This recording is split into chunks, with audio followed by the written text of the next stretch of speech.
Expansive, hello! My name is Emma, and today I'm going to be talking about the books that I read in the month of October. I surprisingly did not have a great reading month. I had like an okay reading month, but I feel like this is the first time in like the history of my channel where I haven't read a single 5-star book in a month.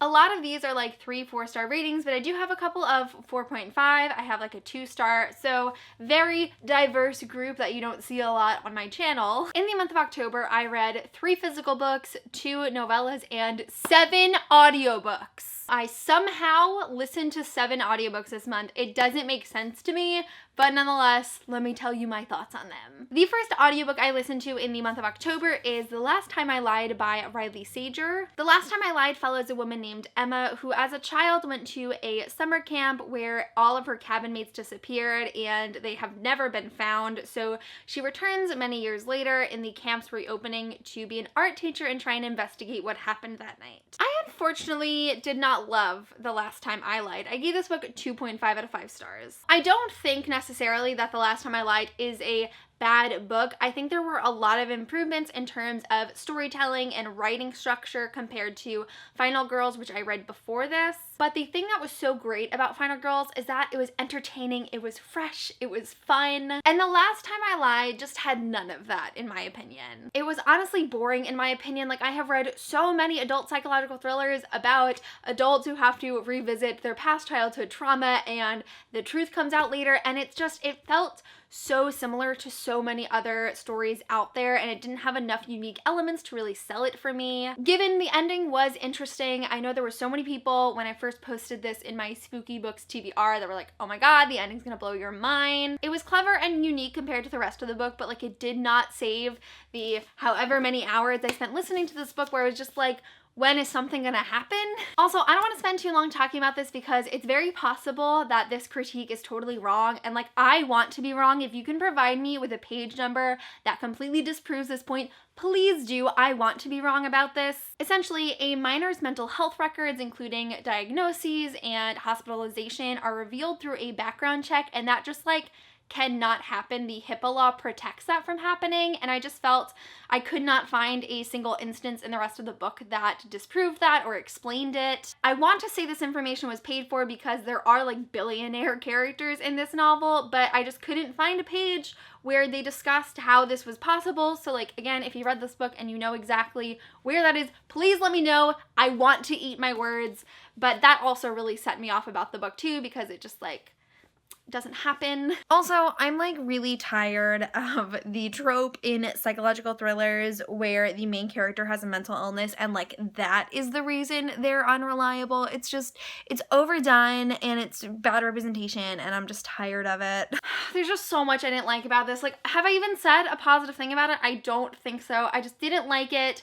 I just didn't like this book. It's one of those situations where I like feel like I wasted my time listening to it, so I'm really disappointed. I just don't think his books are for me, and that's okay. To talk about one of my favorite books that I read this month, I also listened to the audiobook of Sadie by Courtney Summers, and I listened to both The Last Time I Lied and Sadie through Scribd. I really enjoyed this book. I gave it 4 to 5 stars, and it was just a thrilling reading experience from start to finish. This book is told in a sort of dual timeline where our first main character, Sadie, is going after the man who murdered her sister to avenge her death. And several months later, we follow this radio personality named West who is investigating Sadie's disappearance after she went on her quest for justice. And it is told basically through a podcast format, and it is so fantastic. It's a full cast recording, and there is just so much production value put into it. Like, for example, when West is conducting interviews at night with people, there are like background sounds and crickets chirping. There's just like so much effort put into this audiobook, and it's a really immersive experience. So I'd highly recommend the audiobook. I feel altogether, Sadie was just a really refreshing novel. It tackles some really serious issues like pedophilia and sexual abuse, but it does it in a way that is authentic and raw while still being entertaining and educational. It was a really great book. I'd highly recommend it. This is definitely an audiobook I would re-listen to. It's the first book from Courtney Summers that I've read, but I do have like 3 other of her books, and I'm super excited to dive into more because of how much I enjoyed Sadie. The first book I physically read in the month of October October is Dry by Neil and Jared Schusterman. To sum it up, Dry is the story of what happens when all of the water in California has run out and people have to go to extreme means for one last drop. To preface it, I don't think that Dry is the best Neil Schusterman book I've ever read. Like, my heart belongs to the Scythe series, but I really liked it. Dry is definitely different from the other Neil Schusterman books that I've read, but I feel it really does preserve his core talent as a writer, all of the thought-provoking features of his books that I have read, and the way that they pose questions about human nature, and specifically in this book, survivalism. It was just really, really stimulating to read. There's a really eclectic cast of 5 characters, whereas some are like very realistic teenagers and other circumstances are just a little bit bizarre.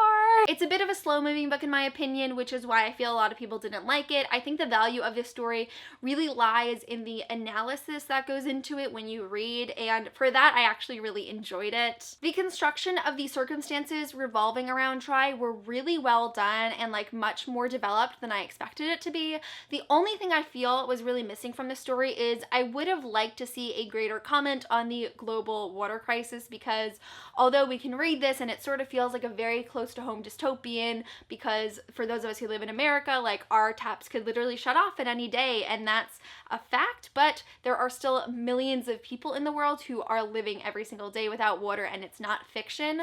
So I would have liked to see a little bit more of that fact implemented into the story, but nonetheless, it was really great. I would recommend it if you like Neil Schusterman books, if you like stories that like challenge our perception of our future of humanity. I think you would really like it. The next audiobook I listened to this month is also from Scribd, and that is You by Carolyn Kepnes.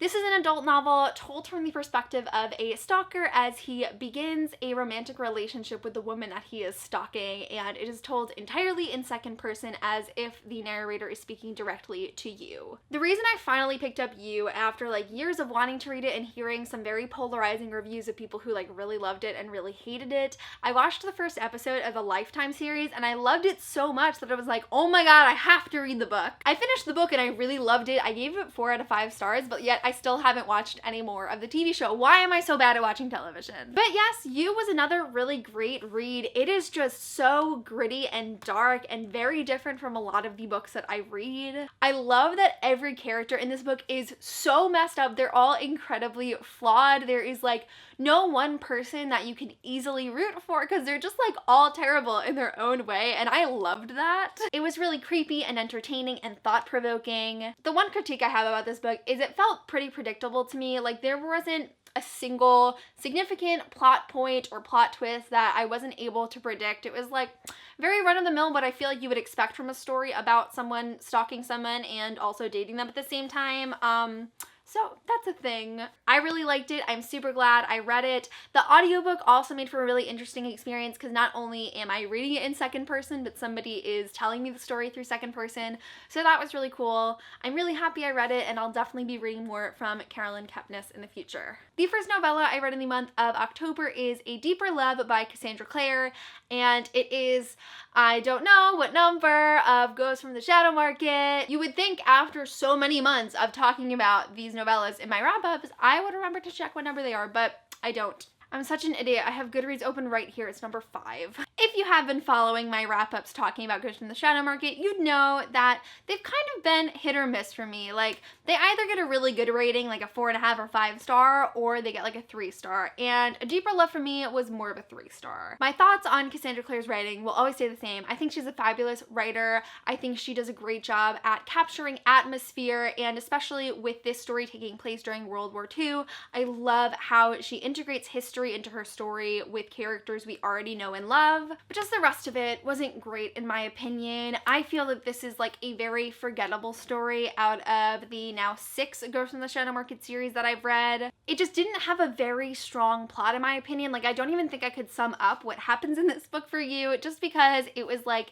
very stagnant all throughout. There weren't a lot of ups and downs in my opinion. This is one of those novellas that definitely relied heavier on the character dynamics and the other stories that have come before it, as opposed opposed to having its own individual storyline, and that kind of sets me off with these novellas sometimes. That being said, if you love Jem, Tessa, and Will, like you want to grasp onto any piece of information about them that you possibly can, and you want to read like the most mundane stories in the world about them just because it's Jem, Tessa, and Will, you'll probably really like it.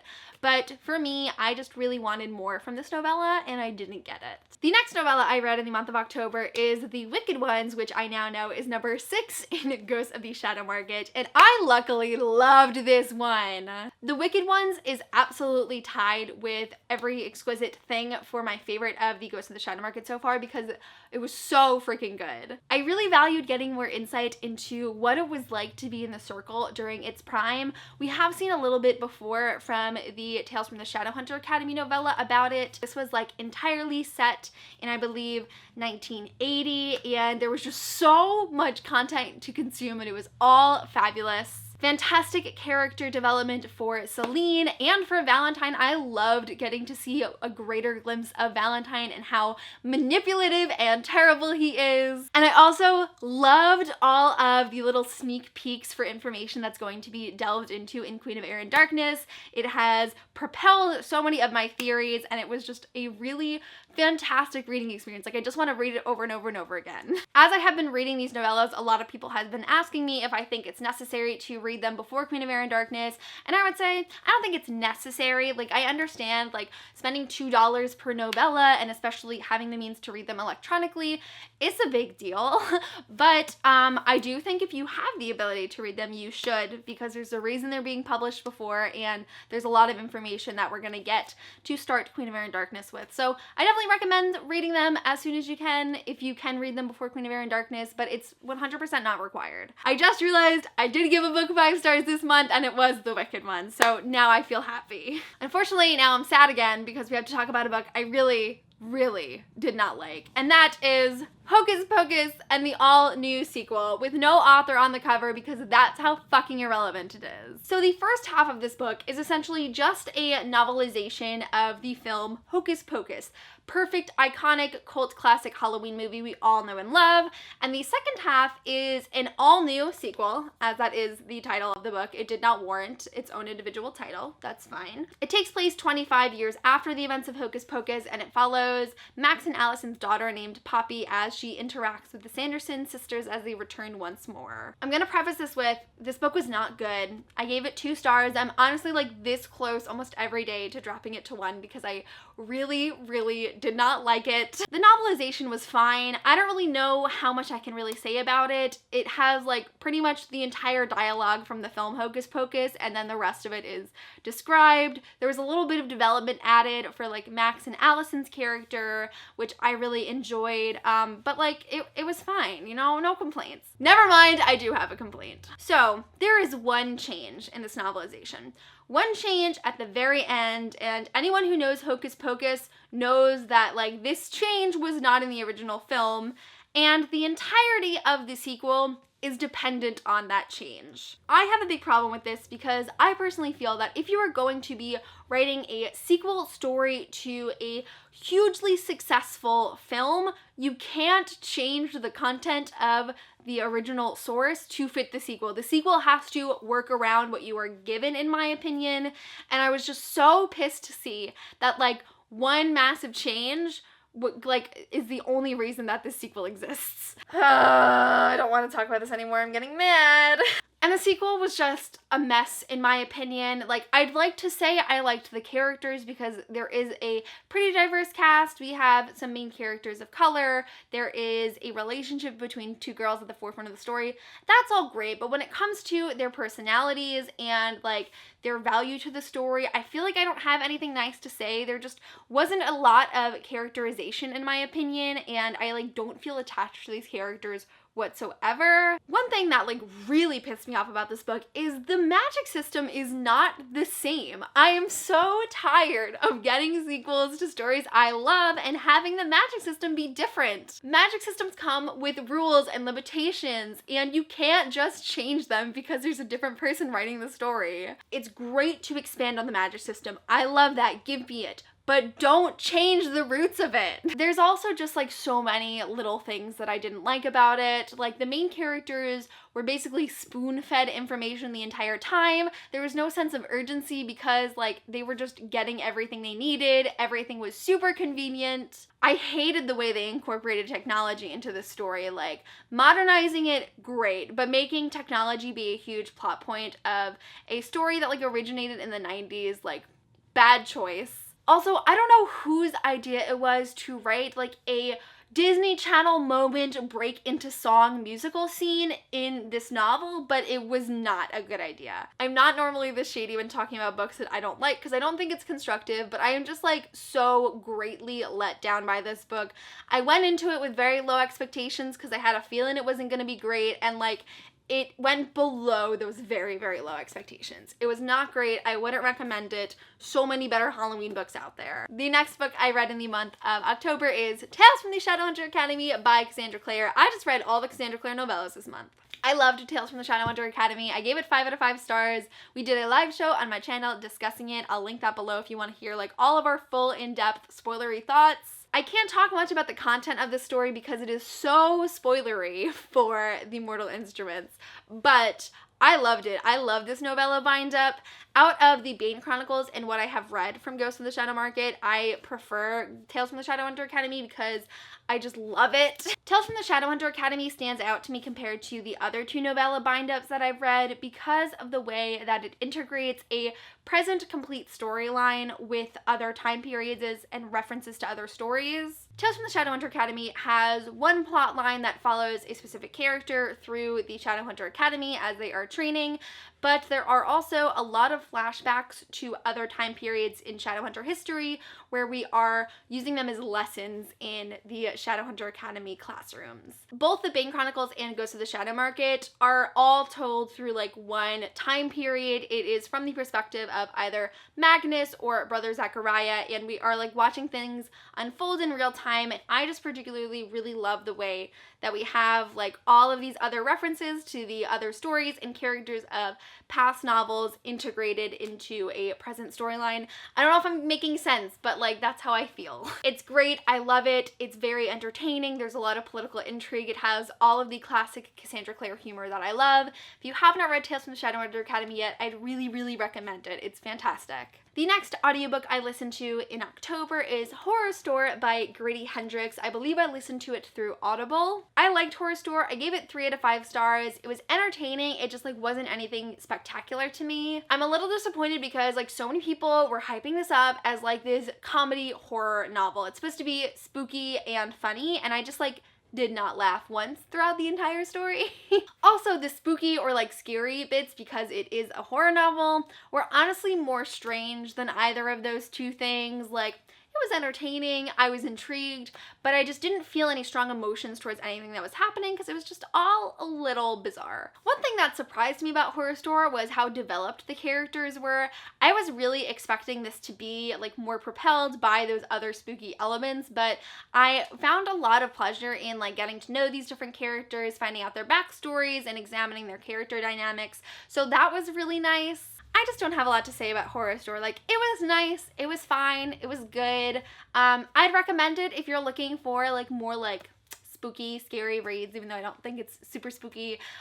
It's very unique though. Like, I can't think of a single book that is like this. I love the parody angle. I just think the idea of like a haunted IKEA was really, really cool. So it wasn't my favorite book in the world, but like I'm not mad I read it. I'm really glad I finally listened to it after having this book for so many years. The next audiobook I listened to in the month of October is A Very Large Expansive Sea by Tahara Mafi. This is the story of a Muslim teen named Shirin, and it takes place a year after the events of 9/11 when she has suffered endless abuse and racism because of her choice to wear the hijab on her head. Shirin's family moves a lot. She has like no interest in school, but things start to change for her this time as her and her brother are not only forming a breakdancing group at school to explore some of their interests, but she also meets a boy named Ocean who takes a greater interest in her that she's not really used to. So this book is all about the identity development of Shirin if she is able, not even if she wants to, but if she is just able to open up to someone after having to keep herself so closed off for so many years. After all of the audiobook flops I had this month, most of them were like spooky, paranormal books that just like weren't connecting with me. I just knew I needed a contemporary YA book to get me out of it, and it did. I loved this book. I thought it was fantastic. I am a huge fan of Tara Mafi's writing, and although everything I think she's written in general before this has been like fantasy, science fiction, I thought that her core talent as a writer really translated well to contemporary. You guys know I love my diverse YA contemporaries, and so reading a book about a Persian Muslim American during such a crucial time in our history was really, really fabulous. I think it's a great exploration of the true horrors of racism, Islamophobia, and xenophobia, but it also is just like a nice teen story too. This book is not a light contemporary. There's a lot of dense subject material that goes into it, and I think it's definitely hard to read at some points, but I feel like Shirin is such a likable main character. She has so many interests and hobbies and great coping skills, and so I really loved reading from her perspective. She's just an intelligent, creative mastermind, and I think she is so awesome. I would want to be friends with Shirin. I loved Ocean. I loved Shirin's brother. Like, it was just really enjoyable. This book just makes me happy to think about. Like, I really had a good time listening to it, and it really brought me out of this almost audiobook slump I could feel myself going into. The only thing I didn't love about this book was the ending. I just felt that it was a little bit rushed and it wrapped up too quickly. There's still like open ends to it. It's not that it's like a bad ending. I just wish that it had taken a little bit longer to get there. It's a short book. I felt we could have used another chapter or two, but that's pretty much it. It was really great. I had a great time listening to it, and I would highly recommend it. The last physical book I read this past month is Grim Lovelies by Megan Shepherd. Just to be candid, I did do a few sponsored videos promoting Grim Lovelies over the last couple of months, but reading and reviewing this book was never part of our agreement. I picked it up and I decided to read it and to talk about it in this wrap-up for you guys because I genuinely wanted to read it myself. Our main character's name is Anouk, and she is an animal who's been enchanted to be a human to serve a witch in Paris. The witch named Madame Vittora is murdered one day, and so Anouk and the rest of the beasties only have 3 days until the enchantment reverses and they turn back into animals forever. And I'm so happy to say I really liked Grim Lovelies. I gave it 4 out of 5 stars, and it was definitely the type of novel I was expecting, though I still was surprised by the end of it. I think one of my favorite things about this book was the setting and atmosphere. I really love France and French culture, and so it was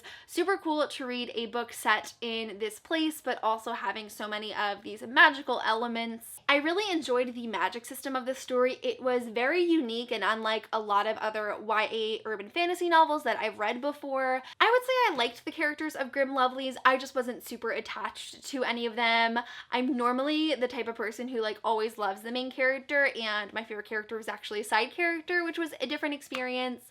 So I just wish I had maybe a better grasp on their personalities and such so I could feel more deeply connected to them, but they did a great job of telling the story, so I'm pleased. What I didn't like about this book is there was a lot of telling and showing in the beginning. It really evens itself out at the end of the book, and I'm we didn't need all of this exposition at the beginning.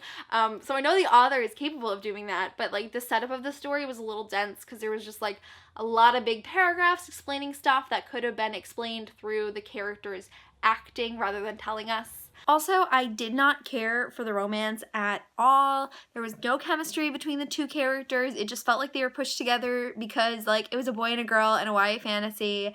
And honestly, I don't think the story necessarily needed it, but if it was going to be included, I think there absolutely should have been so much more development. And I just feel overall, I just wanted more from the story. I liked it enough that I'm I want to better understand this magic world. I want to better know the characters. I want a little bit more from the plot. So that's the only reason why I dock a star, is a lot of exposition and just the fact that I would have liked a little bit more development in every aspect. Overall, I really enjoyed my time reading Grim Lovelies. I had been hyping it up for myself for many months now, and a lot of my expectations rang true. The story also went in different different directions that I didn't expect, so that was nice to see. So yeah, it was fun, it was enjoyable, I would recommend. And so the final audiobook I listened to in the month of October is The Giver by Lois Lowry. I am making my way through the books that strangers have recommended to me. If you haven't checked out that video yet, I will link it down below. I'm pretty sure like everyone knows the plot of The Giver. It takes place in this utopian society where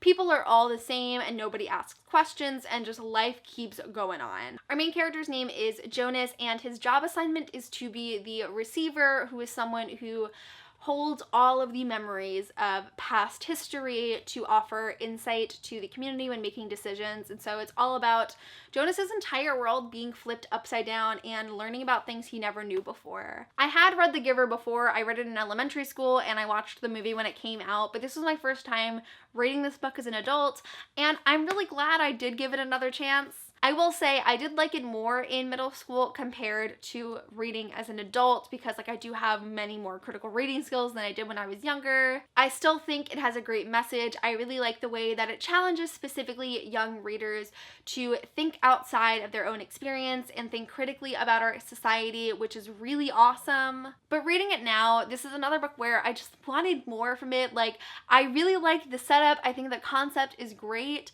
but I have so many unanswered questions about the community, how it came to be developed, how it works currently. I know it's a series and a lot of those answers probably could be revealed in future books, but I feel like specifically for a first installment, like there could have been more there to set up the story. Also, every single time I've experienced the story, I'm unsatisfied by the ending.